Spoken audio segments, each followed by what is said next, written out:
አሰላሙ አለይኩም ወራህመቱላሂ ወበረካቱ። ሰላም ሰላም፣ እንዴት ናችሁ? ውድና የተከበራችሁ የሄኩ ዩቲዩብ ቻናል ተከታታዮች እንደምን አላችሁ? እኔ ያለው አልሐምዱሊላህ ሰላም ነኝ፣ ደህና ነኝ። በዛሬው ቪዲዮ ይዤላችሁ የመጣሁት አንድን አማርኛ ጥርት አድርጎ ከሚናገር ሰው እንዲሁም ለጥያቄዎች በትክክል መልስ ይሰጠኛል ብለን ከምናስበው ሰው ማለት ነው።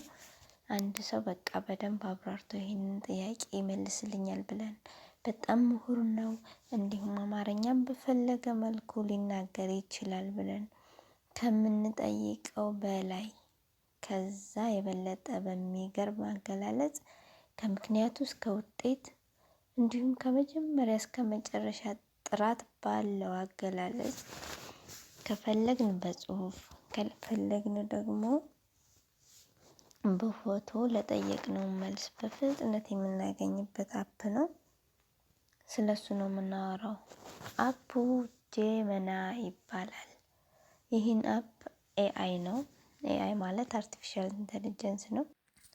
እሺ ቤተሰብ፣ አፑን ለማውረድ በመጀመሪያ ወደ ፕሌይ ስቶር እንገባለን። ከዛም በኋላ ሰርች በማድረግ ፕሌይ ስቶር ውስጥ ጀመናይ ብለን እንጽፍለታለን ማለት ነው። እንደምትመለከቱት ሰርች እናደርጋለን። ከታች ጽሁፉን ራሱ ያመጣልናል። እሱን ስንመርጠው ሎጎ ይሄን ይመስላል። ሌሎች አፖችም ሊወርዱ ስለሚችሉ እንዳነሳሳት እኔ መጀመሪያ ቀድሜ ስላወረድኩት አውርዶልኛል ማለት ነው። ቀጥታ ወጣና ኦፕን እለዋለሁኝ። ከዚህ ከወረደው ኦፕን ካልኩት በኋላ ከዚህ የምፈልገውን ነገሮች አምጥቶልኛል። ከፈለኩ በፎቶ ከፈለኩ ደግሞ በተለያዩ እዚህ ጋር ሰርች የማደርግበት ቦታ ነው።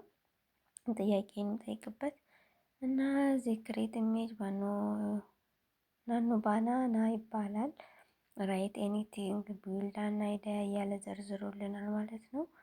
እነዚህን የምንፈልገውን በኢሜጅም ሆነ በአይዲያውን እንዲሰጠን ነው የምንፈልገው እና ጥያቄያችንን እንደዚህ መጻፍ እንችላለን። አሁን ቀጥታ የምጠይቀውን ነገር እስኪ ልጻፍለት። ለምሳሌ የኢትዮጵያን ባህል የሚያሳዩ አለባበስን የሚያሳዩ ለምሳሌ ያክል ሴትና ወንዶችን ጻፍልኝ፣ በፎቶም ስጠኝ፣ አብራራልኝ እለዋለሁ ማለት ነው። ከዛም እንደምትመለከቱት ጥያቄን ጽፌለታለሁኝ። የኢትዮጵያን ባህል አለባበስ የምታሳይ ሴትና ወንድ ብለናል እና ከታች የምታዩት ጄሚኒ ስሪ ፋስት ቲንኪንግ ፕሮ ሚሉ 3 የተደረደሩ አሉ። እሱም ፋስት ማለት ጥያቄያችንን በፍጥነት እንዲመልስልን ከፈለግን ፋስት የሚለውን እንመርጣለን። እንዲሁም ቲንኪንግ ማለት ደግሞ የተወሰነ ከፋስት ዘግየት ይላል፣ ትንሽ ዘግየት ይላል ማለት ነው። ደግሞ ፕሮ የምንለውም እሱም ከፋስት እና ከቲንኪንግ ትንሽ ዘግየት ይላል። ለምሳሌ እንደ ማትስ ኮዶች እነዛን ካልኩሌት ለማድረግ በተለይ ለተማሪዎች ይጠቅማል። እሱን ካልኩሌት ለማድረግ ትንሽ የተወሰነ ይዘገያል ማለት ነው እና ቀጥታ ፋስት ቢሆን ይመረጣል። ፋስት በሚለው መርጫለሁኝ እኔ። ቀጥታ ጥያቄን በፎቶ እንዲሰጠኝ ጠይቀዋለሁ ማለት ነው። እሺ ቤተሰብ፣ ይሄ አሁን ላይ ሰርች እያደረገልን ነው። ከዛም እንደምትመለከቱት በሚያምር ፎቶ ልክ የሰው ልጅ በካሜራ እንዳነሳው የሚመስል አምጥቶልናል ማለት ነው። የኢትዮጵያን ባህል በደንብ በሚያምር ሰዎች በሚያምር አለባበስ በምታዩት መልኩ አምጥቶልናል ማለት ነው። በጣም ነው ደስ የሚለው አይደለም? እና ይህንኑ ጥያቄ ደግሞ በጽሁፍ እንዲያብራራልን እንጠይቀዋለን። ከዚያም ጽሁፋችንን ኮፒ በማድረግ እዚህ ጋር ፔስት ለውና በጽሁፍ አስረዳኝ ወይንም ያው በጽሁፍ አብራራልኝ ብዬ ጽፍለታለሁ። እንደምታዩት እየጻፍኩለት ነው።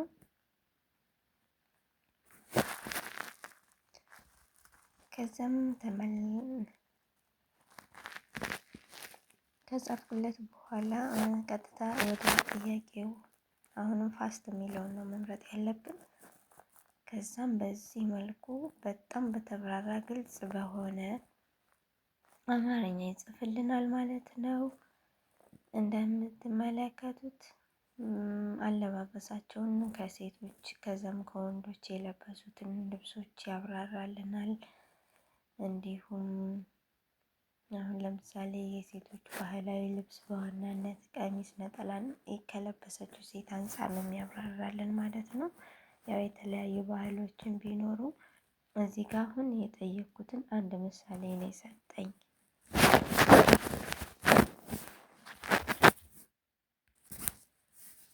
እናም እንደዚህ ግልጽ በሆነ አማርኛ አብራርቶልኛል ማለት ነው።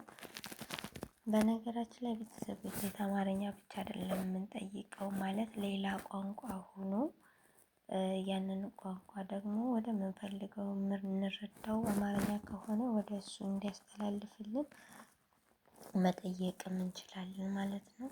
ለምሳሌ ከተለያዩ እቃዎች ላይ የተጻፈ እንዲሁም ኮስሞቲክሶች ሊሆን ይችላል፣ መድኃኒቶች ላይ ሊሆን ይችላል። ከላይ ከበር ላይ የተጻፈውን ነገር እንዲያብራራልን ከፈለግ እዚህ ጋር ካሜራ በፎቶ እናነሳለን። ካልሆነ ደግሞ ስክሪንሾት ካለን ጋላሪያችን ውስጥ በመግባት የምንፈልገውን ፎቶ ክሊክ በማድረግ ኦፕን እንልና እዚህ ጋር ያመጣልናል ማለት ነው። ከዛም ወደ ጥያቄያችን እንጠይቀዋለን። ነገር ግን እዚህ ጋር ቤተሰብ ማሰብ ያለብን የተለያዩ የግል የሆኑ ሚስጥሮችን እንዲሁም ፓስወርዶችን ወይንም የአካውንት ቁጥራችሁ ሊሆን ይችላል እንዲሁም የተለያዩ ፕራይቬት የሆኑ ነገሮችን መጠየቅ የለብንም ወይንም እዚህ ጋር ማውጣት የለብንም ማለት ነው።